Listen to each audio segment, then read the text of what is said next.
사도신경은 총 세 부분으로 나눠져 있습니다. 성부 하나님, 그리고 성자 예수님, 마지막에 성령님에 대한 신앙 고백으로 순서대로 되어 있습니다. 근데 마지막 성령에 대한 신앙 고백은 특이하게도 성령과 함께 교회, 성도들에 대한 신앙 고백으로 강조되며 마무리됩니다. 우리는 지난 시간까지 성도의 교제에 대해서 말씀을 자세히 들었습니다.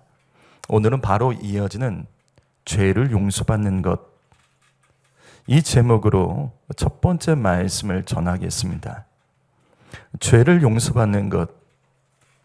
저는 사도신경에서 이 부분이 제일 이상합니다. 죄를 용서받는 것. 왜냐하면 죄를 용서받는 것은 예수님에 대한 신앙 고백에 들어가는 것이 마땅합니다. 십자가와 죄를 용서받고 죄사함 받는 것. 근데 이것이 공교롭게도 성령에 대한 신앙 고백에 이게 포함이 됩니다. 그럼 그 이유가 무엇일까요?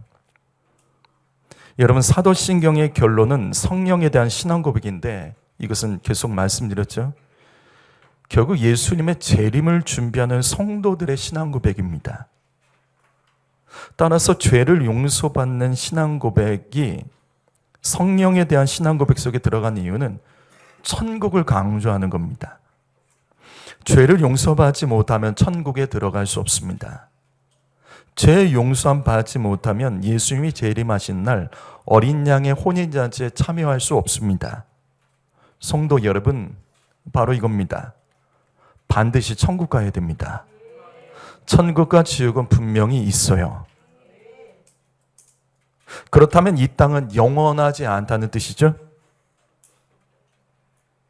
여러분 중에 남들보다 좀 잘 나가는 분들, 삶의 형편이 좀 좋은 분들, 형통한 삶을 사는 성도들이 있습니다. 그런데 교만하면 안 됩니다. 이 땅은 영원하지 않아요. 그것보다 더 중요한 것은 오늘이라도 주님이 내 영혼 부르시면 천국 갈 수 있냐고요. 이게 중요한 겁니다. 성도 여러분, 내일을 위해서 열심히 준비하며 사는 거 좋아요. 내일을 위해서, 그래, 오늘 예배 한번 빠지지, 그럴 수 있습니다. 근데 그게 아니에요. 바로 그날 주님이 내 영혼 오늘 부르면 자신 있냐고요. 이 시간 마음을 열고 예배하시고 졸지 말고 예배하시고 깨어 예배하시고 이 한 번의 예배가 오늘 내 영혼의 천국과 지옥이 결정될 수도 있습니다. 반대로 여러분 중에 고민이 많은 성도들도 있어요. 남들보다 인생이 고단하고 어려운 인생, 괴로운 인생, 문제 많고 형편이 좋지 않은 성도들도 있습니다. 그러나 낙심하지 마세요. 그게 다가 아닙니다. 다시 반복합니다. 이 땅은 영원하지 않아요. 이 땅에서 삶이 형통하지 못해도 천국 가면 돼요. 그거면 되는 겁니다. 최고의 축복은 예수 똑바로 믿고 천국 가는 겁니다. 그래서 사도신경의 마지막 결론은 천국을 소망하고 천국 갈 준비가 되어 있는지 질문합니다. 너는 죄의 용서함을 받았느냐? 그것에 대해서 나는 믿습니다. 할 수 있는 믿음을 가져야 된다는 겁니다. 이것이 바로 오늘의 말씀입니다. 성도 여러분, 오늘 그냥 억지로 예배하시면 안 됩니다. 여러분, 죄의 용서함 받으셨습니까? 이것에 대한 해답을 찾고 이것에 대해서 답하실 수 있어야 돼요. 성도 여러분, 죄의 용서함 받는 예배가 돼야 됩니다. 예배 그냥 내리지 마시라고요. 주일날 한번 따가가지고 그렇게 예배 드리고 가지 마시라고요. 내가 만족하는 예배를 주장하시지 마십시오. 하나님이 찾으시는 예배가 돼야 됩니다. 오늘 찬양, 말씀, 은혜 받았다. 아닙니다. 그게 은혜가 아니에요. 진짜 은혜 받는 것은 죄 용서함 받는 은혜 받으셔야 돼요. 내가 죄인인 것을 깨닫고 내 죄를 고백하고 내가 어떻게 살아야 될지 말씀에 지도받는 것, 이게 중요한 거예요. 그래야지 우리 천국 갑니다. 그런데 우린 여기서 놓치지 말아야 될 것이 있습니다. 죄의 용서함을 받는 신앙 고백은 성도의 교제 바로 다음으로 이어집니다. 성도의 교제 다음이 바로 죄를 용서받는 것이라는 신앙 고백으로 나와요. 여러분, 그렇다면 이것에서 무엇이 보십니까? 여러분, 이것을 통해서 무엇이 깨달아지십니까? 왜 그럴까요? 우연일까요? 왜 이렇게 순서가 되어 있을까요? 성격이 다르잖아요. 성도의 교제와 죄를 용서받는 것, 이게 왜 연속으로 나올까요? 이것이 바로 죄 용서함을 받는다는 것을 해석할 수 있는 이유 중에 하나입니다. 그것은 바로 죄를 용서받는 것은 서로 용납하고 용서하라는 의미도 포함되어 있습니다. 왜냐하면 교회에서 성도의 교제 바로 다음으로 죄를 용서받는 것이라는 신앙 고백이 이어지기 때문입니다. 성도 여러분, 말세 천국에 들어가기 위해서는 서로 용서하십시오. 서로 용서하라는 의미는 내가 피해자라는 말은 아니에요. 항상 나는 피해자인 사람들이 있어요. 그런 게 어디 있어요? 대인관계에서 피해자와 가해자가 분리가 됩니까? 어디 가서 얘기해 보세요. 내가 너 때문에 상처받았다고 말해 보세요. 그 사람이 뭐라고 말하나? 당황할걸요? 내가 너 때문에 힘든데 나는 참았는데 너는 나에게 그렇게 말해? 그렇게 될걸요? 대인관계에서는 피해자와 가해자가 명확하지가 않습니다. 무슨 말이냐면 내가 피해자가 될 때도 있지만 내가 가해자가 될 수도 있는 거예요.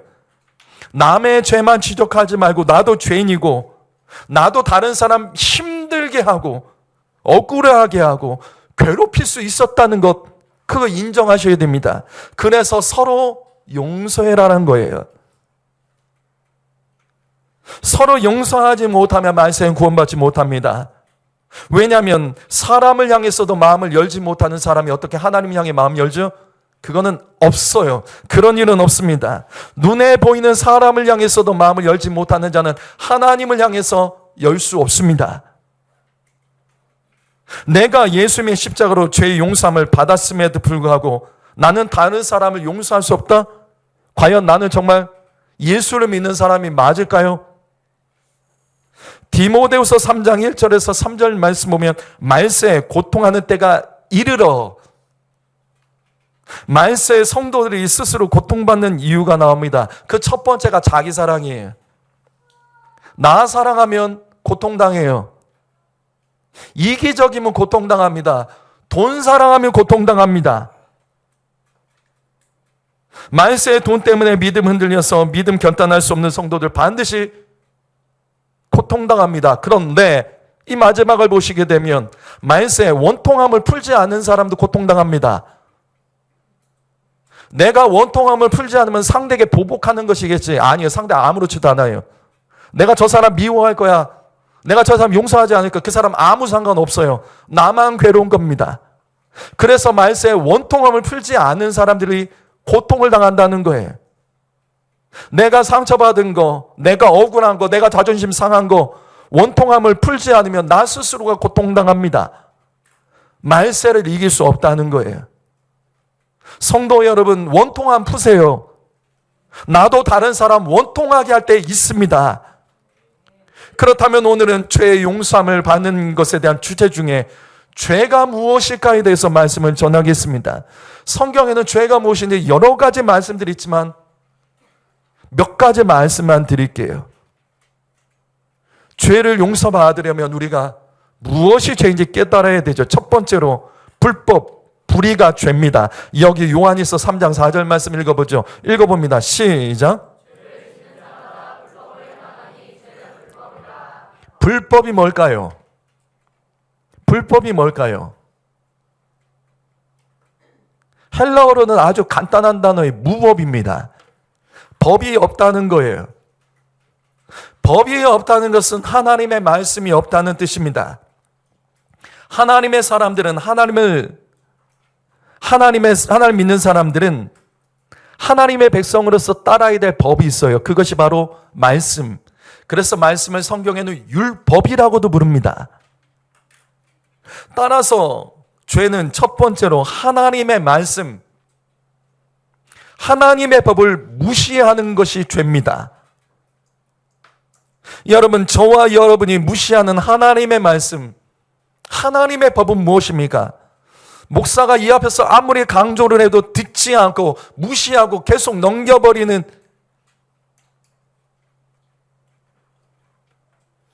그 법은 무엇이냐고요? 그것이 불법, 죄입니다. 시편 119편 105절 말씀, 주의 말씀은 내 발의 등이요 내 길의 빛이니이다. 하나님의 말씀은 빛입니다.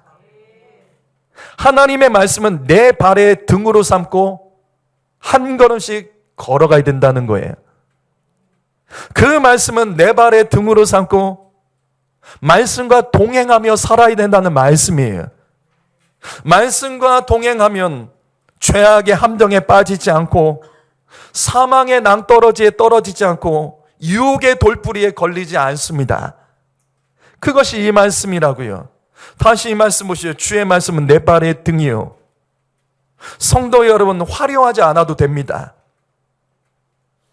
말씀이 빛을 비춰주시는 만큼만 걸어가시면 돼요.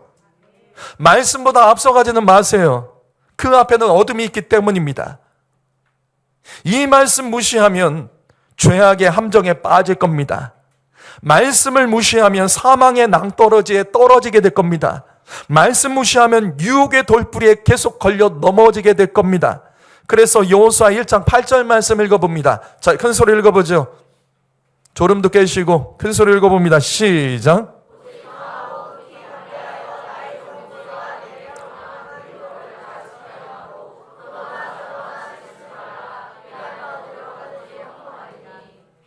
우로나 좌로나 치우치지 말라. 하나님의 말씀은 빛이기 때문에 말씀이 비춰주는 대로 살아가지 않으면 우로나 좌로나 치우치게 됩니다. 왜냐하면 우리가 사는 세상은 어둠입니다. 어둠이 가득하기 때문에 말씀의 빛을 따라가지 않으면, 말씀과 동행하지 않으면 우로나 좌로나 치우치게 됩니다. 성도 여러분, 우리는 이 말씀에서 강력한 하나님의 음성을 들어야 됩니다. 말씀에 순종하는 것에 강하고 담대하십시오. 여러분은 무엇에 강하고 담대하십니까? 내가 강하고 담대한 것, 주식 투자에 강하고 담대하지 마세요. 복권 사서 나는 당첨될 것이다라는 강력한 믿음 갖지 마시고, 내가 한 번 화나면 누구도 못 말린다는 혈극을 부리며 싸우니 내 강하고 담대하지 마시고, 예배하고 헌신하는데 이것저것 따지며 계산하면서 죄 짓는 것에 강하고 담대하시면 안 됩니다. 우리가 이 땅을 살아갈 때 강하고 담대한 것은 오직 하나님의 말씀에 순종하는 겁니다. 말씀에 순종하는 것은 머뭇거리지 마세요. 말씀 따라가는 것은 계산하지 마시고 그 말씀에는 강하고 담대함으로 순종하셔야 됩니다. 다시 반복합니다. 내가 듣고 무시하는 말씀 뭐죠?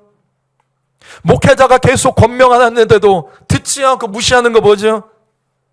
내가 인정은 해요. 이거 하나님 말씀 맞습니다. 그런데 순종하지 않고 있는 말씀은 무엇입니까? 그게 죄라고요.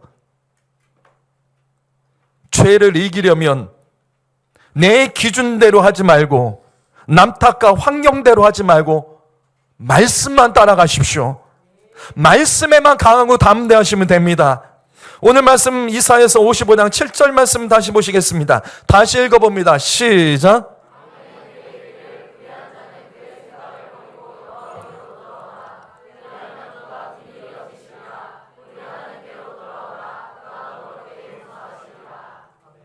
불의도 불법이에요. 불의한 자는 그의 생각을 버리고 여호와께로 돌아오라. 이 말씀 보세요. 불의한 자는 그의 생각을 버리고 여호와께 돌아오라. 왜 불의해지죠? 사람이 왜 불의해지고 불법해지죠? 이 말씀 나오잖아요. 불의한 자는 그의 생각을 버리고 여호와께 돌아오라. 성도 여러분, 우리는 이 말씀에서 하나님 음성 들어야 됩니다. 말씀으로 우리의 생각을 이기셔야 됩니다. 생각을 이기세요. 생각난다고 생각하지 마세요. 내가 느꼈어. 그거 절대 하지 마세요. 생각이 말씀보다 우선시되면 안 됩니다. 불의를 이기려면 생각을 버려야 된다는 거예요. 생각이 말씀보다 앞서갔기 때문입니다. 여러분께 묻습니다. 성도 여러분, 여러분은 어떤 생각에 끌려다니죠? 오늘도 예배하면서 이번 한 주간도 어떤 생각이 사로잡혀 있냐고요? 성도 여러분, 삶에 내 생각에 끌려다니십니까? 아니면 말씀으로 생각을 이기면서 살아가십니까? 불안해하는 성도 있으세요? 앞으로 내 인생 어떻게 될까? 몸에 대한 염려 있으세요? 자녀에 대한 염려 있으세요? 먹고 사는 문제 있으세요? 그것 때문에 생각하며 고민하며 그 생각에 끌려다니십니까? 아니면 그것을 말씀으로 이기며 살아가십니까? 어떤 생각을 그렇게 많이 하시냐고요? 시편 94편 11절 말씀, 여호와께서는 사람의 생각이 허무함을 아시느니라. 사람의 생각은 허무하다고 성경이 기록되어 있어요. 왜? 무엇을 먹을까? 무엇을 마실까? 무엇을 입을까? 이게 이 땅에서 우리의 생각의 핵심이에요. 주님은 그것에 대해서 허무하다고 말합니다. 그것이 필요 없다는 말이 아니에요. 더 중요한 것이 있다는 것을 놓치고 있다는 거예요.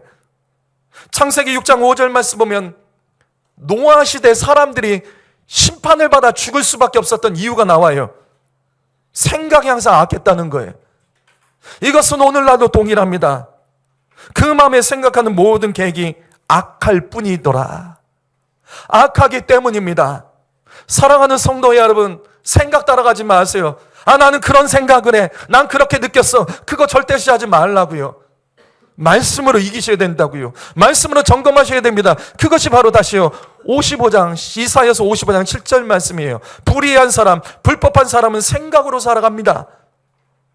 죄를 이기려면 말씀으로 생각을 점검해야 돼요. 이것을 뭐라고 부르냐면 묵상이라고 부르는 거예요. 성경의 묵상은 말씀으로 생각하는 거예요. 묵상은 말씀으로 우리의 생각을 이기고 정리하는 거예요. 이것이 묵상이라는 거예요. 말씀의 묵상은 내 생각, 내 느낌을 절대시하지 않습니다. 말씀의 묵상은 하나님의 말씀을 절대시하지 않는 거예요. 다시 반복합니다. 죄를 이기려면 말씀으로 돌아가야 돼요. 말씀이 내 삶의 기준이 되어야 됩니다. 다시 질문합니다. 생각이 복잡한 성도가 있으십니까? 잠이 잘 오지 않죠? 계속 그것 때문에 싸우게 될 겁니다. 단순하고 명확한 하나님 말씀을 선택하며 살아가면 그러나 이길 것입니다. 하나님의 말씀은 복잡하지 않아요. 하나님 말씀은 아주 단순합니다. 마치 잔소리 같아요. 목사가 늘 하는 잔소리 똑같아요. 왜냐하면 말씀은 똑같아요. 단순해요. 부모가 자녀들에게 하는 말 똑같아요. 왜? 그게 맞는 거기 때문에 그런 거예요. 하나님의 말씀은 단순합니다. 명료합니다. 그래서 늘 똑같은 말 한다는 말이 나오는 거예요. 그러나 말씀으로 이기시라는 거예요. 말씀으로 생각이 자꾸 나올 때마다 단순하게 말씀으로만 돌아가라는 겁니다. 생각하면 할수록 서운하고 화가 나고 상처받는 성도들이 있습니까?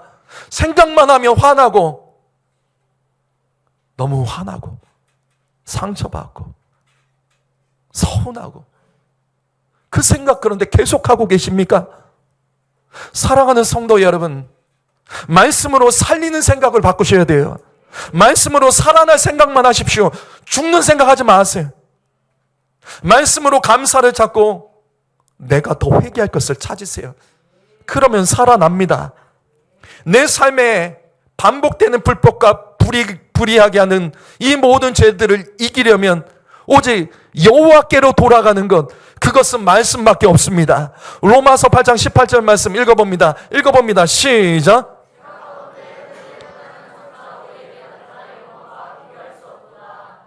저는 이 말씀이 좋아요. 고난당하는 성도, 고난당한 가정이 있습니까? 현재의 고난에 대한 생각을 말씀으로만 바꿔도 우리는 어떤 고난을 만나도 하나님께 영광 돌릴 수 있습니다. 현재의 고난을 생각하세요. 하나님의 뜻을 생각하세요. 들은 말씀으로 현재의 고난을 해석하고 묵상하세요.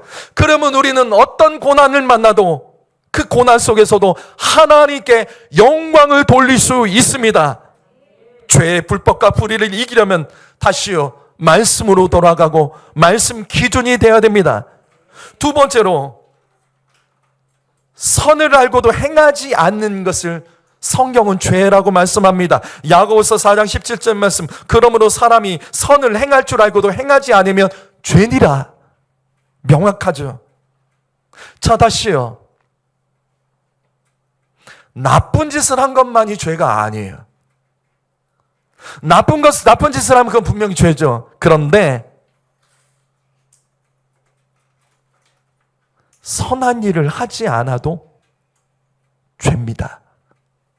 내가 나쁜 짓을 하지 않았어도 선한 것이 없으면 죄입니다. 이게 성경의 기준이에요. 선해야 될 때 가만히 있는 거 죄입니다. 내가 이 자리에 앉아있다고 예배 드린 것이 아니라 예배를 드려야지 예배 드린 겁니다. 성경에서 말하는 선이란 무엇일까요? 세상에는 선이 없어요. 선은 오직 하나님과 그 말씀만 선입니다. 다른 것은 선이 없어요.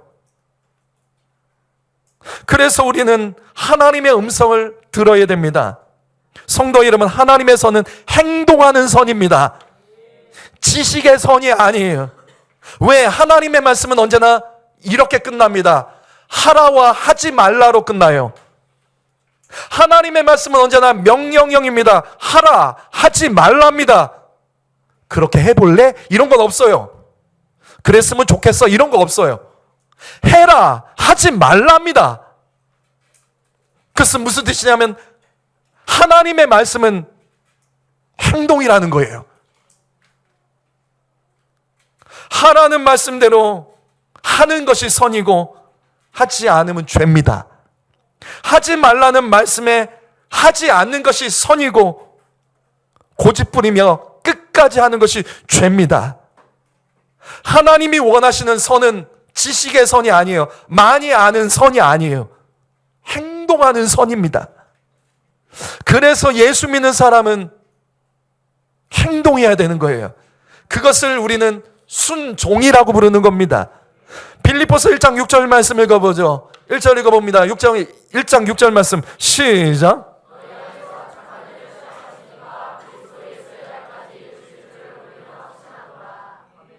우리 안에 착한 일, 선한 일을 시작하시니 하나님이시죠. 보세요. 하나님은 착한 일 하시는 분이세요.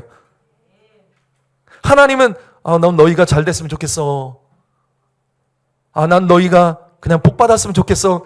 이렇게 하시는 분이 아니세요. 주님은 우리가 잘 되도록 일하시고 주님은 우리가 복 받도록 일하시는 하나님이십니다. 선은 행동하는 거예요. 너희 안에 착한 일을 시작하시니 하나님께서는 예수님이 오시는 그날까지 선한 일을 쉬지 않겠다라고 말씀하십니다. 그렇기 때문에 선을 행하지 않은 것은 죄입니다. 왜? 주님이 행하시잖아요. 주님이 선을 행하시는데 우리가 행하지 않는다면 우리는 하나님 자녀가 아니죠. 성도 여러분, 그래서 쓰기 불편하면 안 됩니다. 쓰기 불편하면 그것은 성격이나 기질 아니에요. 쓰기 불편한 사람은 선하지 않기 때문에 성경에서는 악한 종이라고 불렀습니다. 예수님은 악한 종이라고 부른 거예요. 쓰기 불편하면 악한 종이에요. 주님이 쓰기 불편하면 그 사람은 반드시 죄로 연결됩니다. 하나님께서 쓰지 못하면 그 사람은 불순종의 아들이 된다고요. 하나님께서 쓰기 좋은 사람이 되세요. 그것이 바로 선을 행하는 겁니다. 하나님 말씀대로 살아가는 겁니다. 로마서 12장 21절 말씀, 악에 지지 말고 선으로 악을 이기라. 해석해보죠. 선으로 악을 어떻게 이기죠? 어떻게 하면 선으로 악을 이기죠? 선으로 악을 이기는 게 뭐예요? 선을 행하는 것이 선으로 악을 이기는 겁니다. 선을 아는 것이 악을 이기는 게 아니에요. 선악과를 먹는다고 선과 악을 분별하는 게 아니에요. 선을 행해야지만 우리는 선과 악을 분별하며 살아가는 겁니다. 하나님께서는 저와 여러분에게 말씀으로 선한 것이 무엇인지 가르쳐 주신 이유, 말씀을 통해서 선한 것이 무엇인지 가르쳐 준 이유는 선을 행하라는 겁니다. 머리로 하는 게 다가 아니에요. 우리는 다 알아요. 어떤 것이 좋은 것이고 어떤 것이 선한지 알아요. 우리는 예배 드려야 되는 것을 알아요. 예배 드려야지 좋아진다는 거 알아요. 우리는 기도하며 좋아진다는 걸 알아요. 우리는 말씀에 순종하며 복 받는 거 압니다. 아는 게 다가 아니라고요. 순종하는 것이 선한 겁니다. 순종해야 악을 이기고 순종해야 열매가 있습니다. 우리 아이들 알아요. 왜 공부 못하는지 스스로 알아요. 공부 안 하니까 못하는 거죠. 안 하니까 못하는 거예요. 어떻게 하면 공부 잘하는지 애들이 다 알아요. 근데 왜 못하냐면 안 해서 못하는 거예요. 우리 부모들도 압니다. 우리 부모들 다 알아요. 어떻게 하면 우리 가정이 건강한 가정, 믿음의 가정, 복된 가정 되는지 우리 다 알아요. 근데 왜 안 될까? 안 해서 그런 거예요. 순종하지 않아서 그런 거예요. 선을 행하지 않았기 때문입니다. 구원도 마찬가지입니다. 행함이 없는 믿음은 죽은 믿음입니다. 그래서 말씀대로 행동하는 믿음으로 우리는 구원받습니다. 하나님의 축복도 마찬가지입니다. 어떻게 하면 복을 받는지 아는 것으로 복 받는 거 아니에요. 행동하는 것으로 복을 받는 겁니다. 기도도 마찬가지입니다. 우리는 기도하면 기도가 얼마나 큰 능력이 있는지 우리는 다 알아요. 기도 많이 하면 좋다는 거 우리 다 알아요. 그러나 행동으로 기도하는 사람이 삶에 능력이 있는 거예요. 창세기 4장 7절 말씀 볼까요? 읽어봅니다. 시작.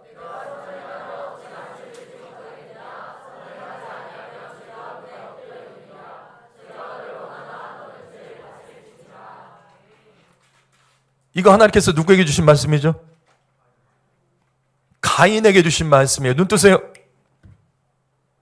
하나님이 가인에게 주신 말씀입니다. 하나님께서 아벨의 제사는 받으셨지만 가인의 제사를 받지 않자 가인이 화가 났습니다. 자존심이 상했습니다. 거절감을 느꼈어요. 시험이 들었습니다. 상처받았습니다. 그때 하나님 말씀하신 건 다른 게 아니에요. 너 선을 행해라입니다. 너의 생각을 선한 말씀으로 행함으로 이기라는 겁니다. 네가 여기서 선을 행하지 않으면 너의 생각 때문에 악을 행하게 된다는 거예요.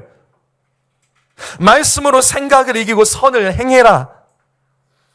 선을 행하지 않으면 죄가 너를 영접할 것이다. 그리고 너를 차지할 거야. 그리고 너의 그 악한 생각대로 너가 행동하게 할 것이다. 그거 이기려면 가인아, 너 지금 당장 선을 행해라. 우리는 이 말씀에서 두 가지 하나님의 음성을 들어야 됩니다. 첫 번째로 선을 행할 때 죄를 이깁니다. 죄를 이기려면 어떻게 해야 될까? 아는 것으로 이기는 게 아니에요. 이 말씀 보세요. 선을 행할 때 죄를 이기는 거예요. 선을 행할 때 죄가 우리를 못 다스립니다. 우리가 선을 행하지 않기 때문에 죄가 나를 다스려서 악을 행하며 범죄하게 되는 거예요. 말씀대로 살아갈 때 죄를 이깁니다. 근데 두 번째로 가장 선한 것은 하나님 앞에 회개하는 겁니다. 우리가 하나님 말씀대로 우리는 살아야 된다는 걸 알아요. 근데 우리는 그렇게 못해요. 그래서 하나님 보시기에 가장 선한 것은 날마다 회개하는 겁니다. 하나님 알아요. 우리가 얼마나 연약한지, 내가 의지가 없는지, 마음은 원하지만 육신이 약해서 못한다는 거 알아요. 그래서 주님이 원하는 것은 못해도 괜찮으니까 너 그걸 죄로 인정하고 회개하며 엎드리라는 거예요. 엎드리면 하나님께 살 수 있는 힘을 주십니다. 가인이 이때 회개하지 않았어요. 주님, 내가 마음속에 악한 마음이 있었습니다. 용서해 주십시오. 회개가 가장 좋은 선행입니다. 나쁜 짓을 한 것만이 죄가 아니에요. 선한 일을 선택하지 않고 선한 일을 하지 않은 것이 죄입니다. 마지막 세 번째로 하나님께 묻지 않는 거 죄입니다. 여기 이 말씀 읽어볼까요? 역대상 10장 13절과 14절입니다. 읽어봅니다. 시작.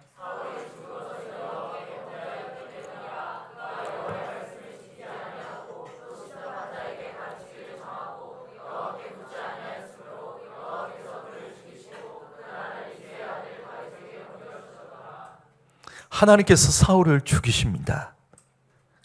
그럼 왜 죽였냐? 그가 하나님 앞에 범죄했기 때문이라며 죄 때문에 죽은 것이라고 말씀하십니다. 그럼 사울의 죄는 무엇일까?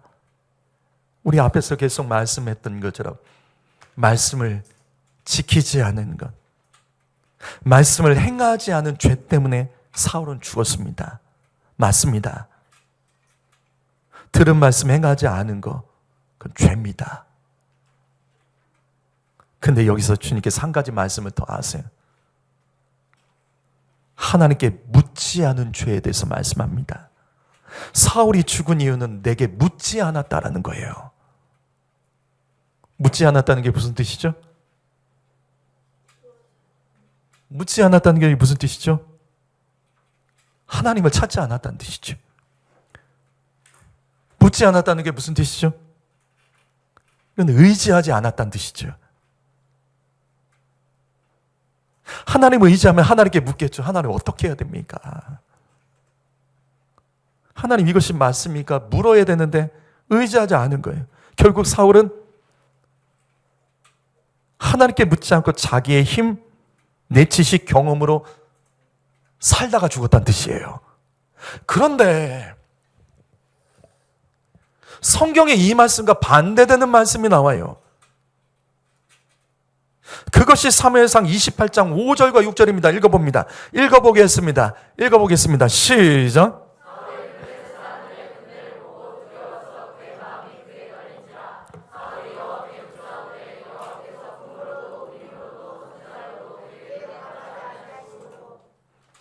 분명 앞에 말씀과 반대죠. 성도 여러분, 그래서 말씀은 잘 해석해야 돼요. 내가 알고 있는 몇 가지 말씀으로 다 해석하지 마세요. 이 말씀 보시면 분명 사울은 하나님께 물었습니다. 꿈으로도 우림으로도 선지자를 통해서도 물었지만 하나님이 대답하지 않으셨습니다. 그런데 역대상 10장 14절에서는 사울이 하나님께 묻지 않았기 때문에 그가 죽었다라고 말씀하고 있습니다. 근데 분명히 여기 보시면 물었잖아요. 너무나도 간절해서 하나님을 찾으며 이때 물었습니다. 블레셋이 쳐들어왔기 때문에 이것을 어떻게 해야 될까? 하나님을 의지하며 물었지만 하나님이 대답하지 않았습니다. 그래서 이상하다고요. 역대상에서는 분명 묻지 않아서 죽었다고 했는데 여기서는 물었습니다. 그럼 이걸 어떻게 해석해야 되죠? 여러분, 이걸 어떻게 해석해야 되는 거죠? 혹시 여러분 중에 요즘 하나님을 찾으며 하나님 어떻게 해야 됩니까? 하나님 어디로 가야 됩니까? 하나님 무엇을 해야 됩니까? 이게 맞는 겁니까? 물어보는 성도님 있으십니까? 오늘 이 말씀처럼 물어보는 성도님들 있으세요?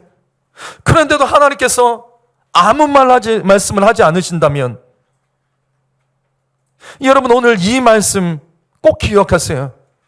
사울처럼 물어봤는데도 아무 말씀하지 않는다면 성도 여러분, 이때 꼭 기억하세요. 죄 용서함 받기 위해서 회개 먼저 하셔야 됩니다.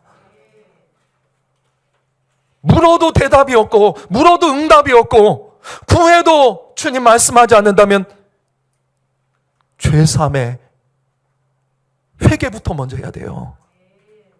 무슨 말이냐면 사울왕을 보자고요. 사울왕이 평소에 하나님을 찾지 않았습니다. 하나님께 물어보면서 나라를 다스리지 않았습니다. 사울왕은 평소에 선지자를 가까이 하지 않았고 선지자의 말씀의 지도를 받지 않았습니다. 늘 자기 마음과 자기 기분대로 했어요.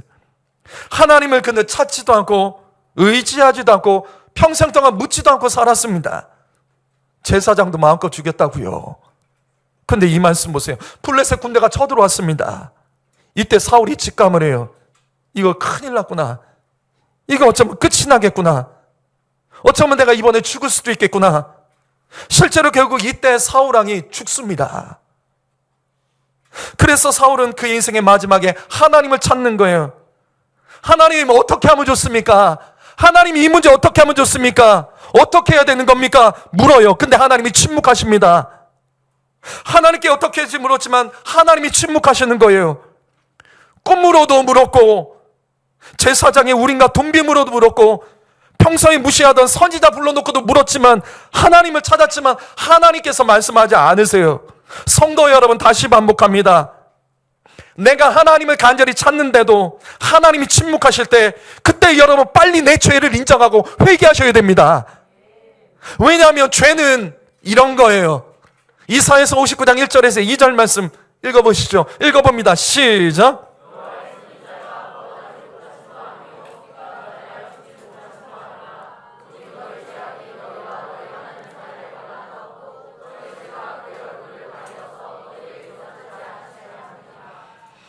죄는 우리와 하나님 사이를 갈라놓습니다. 죄는 주님 만날 수 없어요. 죄는 우리가 물어도 주님께서 듣지 못하십니다. 듣지 않으십니다. 성도 여러분, 요즘 은혜가 없고 예배 때 하나님 만나지 못하고 말씀을 들어도 하나님의 성을 듣지 못한다면 교회 탓하지 마세요. 그때 빨리 회개하셔야 됩니다. 죄가 가로막는 거예요. 누구 때문도 아니고 뭐 때문도 아니고 나의 죄가 가로막고 있는 거예요. 하나님을 만나기 원하고 하나님을 찾고 하나님께 해답을 구하고 하나님께 물어도 주님 말씀하지 않는다면 회개해야 되는 거예요. 하나님이 바라는 것은 우리가 무엇을 구하고 하나님 이거 해주세요가 아니라 하나님이 우리가 진짜 원하는 것은 나의 삶에 아직 해결되지 않은 죄, 주님과의 관계를 가로막는 그 죄부터 먼저 해결하라고 말씀하시는 거예요. 우리 중에 기도하는 분 계세요. 어떤 일이 있을 때 갑자기 기도한 분이 있어요. 어떤 일이 있을 때 평생 새벽 기도 안 나오다 갑자기 나온 분 계세요. 어떤 분들은요, 예배하다가 뒤에서 보면 알아요. 아, 저 문제 있구나. 왜? 갑자기 예배를 뜨겁게 드리는 거예요. 평소에 찬양도 흐지부지하게 했던 사람이 갑자기 막 찬양을 하기 시작해. 눈 감고 기도를 해. 저 문제가 생긴 거예요. 문제가 생긴 거예요. 급해진 거죠. 근데 오래 못 가요, 그 사람들. 왜? 회개하지 않으면 그거 오래 못 가요. 회개하지 않으면, 나의 평소에 그 죄에 대해서 회개하지 않으면 내가 하나님 앞에 어느 날 갑자기 뜨겁게 주님을 찾는다고 주님께서 갑자기 만나주실까? 만나주시기도 합니다. 그런데 하나님께서 듣지 않은 경우가 사실은 대부분이죠. 하나님을 바로 알아야죠. 하나님 바로 알아야죠. 다시 역대상 10장 13절과 14절 말씀. 사울 왕이 지금 하나님께 묻지 않은 것만이 아닙니다. 그가 하나님 말씀 분명 무시했죠. 무시했습니다. 그리고 그 마지막에 여호와께 묻지 않았다고 말씀하세요. 묻지 않고 그는 신접한 자를 찾았습니다. 하나님의 말씀을 지키지 않고 신접한 자, 귀신을 쫓아다녔다고요. 하나님께서 사울이 묻는 것을 대답하지 않은 이유는 사울 왕이 하나님 무시하고 있다가 급할 때만 하나님 쫓고 급할 때만 하나님 찾다가 말하지 않으니까 바로 뒤집어져서 또 신접한 자를 찾고, 그래서 주님 말씀한 거예요. 넌 나에게 묻지 않은 거다. 너는 내가 들을 수 있도록 나에게 묻지 않았다고 말씀하신 거예요. 성도 여러분, 예수 어떻게 믿고 있습니까? 난 너무 안타까울 때가 있어요. 저 사람의 가정은 모태신앙의 가정인데, 저 사람의 가정은 지금 기도할 것이 그렇게 많은데 안 하는 거예요. 예배가 망가져 있어요. 기도를 안 해요. 찬양을 안 해요. 보니까 자녀들도 똑같아. 저거 나중에 저 어떻게 감당하려고, 진짜 어떻게 감당하려고. 한 주가 하나님을 얼마나 찾으셨습니까? 말씀대로 사는 것에 강하고 담대하셨습니까? 아니면 내 고집에 강하고 담대하셨습니까? 우리의 인생이 사울 같은 인생이 될 수 있다고요. 하나님 분명 찾으며 물었는데 주님 말씀하십니다. 너는 나에게 묻지 않았다고. 이런 인생이 있으세요. 나는 하나님께 찾으며 기도했는데 하나님 말씀하십니다. 너는 나에게 기도하지 않았다고. 나는 이렇게 예배드리고 주일날마다 와서 예배드렸는데도 하나님 말씀하실 겁니다. 너는 나를 예배하지 않았다고. 아니요, 하나님 나 예배했는데요. 아니에요, 예배하지 않은 거예요. 회개해야 됩니다. 회개하고 제사함 받아야지 진짜 예배가 된 것이고 하나님 받는 예배가 되고, 회개하며 우리가 죄사함 받아야지 우리의 기도가 하나님께 들으시는 기도가 되는 겁니다. 사랑하는 성도 여러분, 회개가 먼저입니다. 내가 무시하는 하나님의 말씀, 그동안 무시했던 것, 목회자가 강단을 통해서 계속해서 반복하는데도 못 알아먹고, 알아요, 본인에게 한 말인 거 알아요. 근데 알기 때문에 상처받는데 나에게 그렇게 말했다고? 아니죠. 차라리 제가 늘 말하잖아요. 목사한테 들으세요. 하나님 앞에 들으시면 하나님이 직접 말씀하시면 감당하실 수 있냐고요. 목사가 말하면 목사에게 차라리 들으세요. 하나님 앞에 들으면 끝나는 겁니다. 사랑하는 성도 여러분, 사도신경의 이 마지막에 죄를 용서받는 것, 이거는 그냥 우리가 죄 용서받았어 이것이 아니라 천국 가야 된다는 거예요. 오늘 이 말씀이 우리 인생의 마지막이 될 수 있습니다. 우리 인생의 내일을 자신할 수 있으세요? 아니요. 오늘 이 예배가 마지막이 될 수 있고, 오늘 이 예배, 이 말씀이 하나님께서 나에게 주신 마지막 회개 기회를 주신 말씀이 있어요. 어떤 것으로도 쳐내지 마세요. 어떤 것으로도 말씀은 받아내시고 말씀 앞에 빨리 엎드려야 됩니다. 그러면 하나님께서, 우리의 삶에 필요를 다하신 하나님께서 왜 우리를 안 도와주시겠습니까?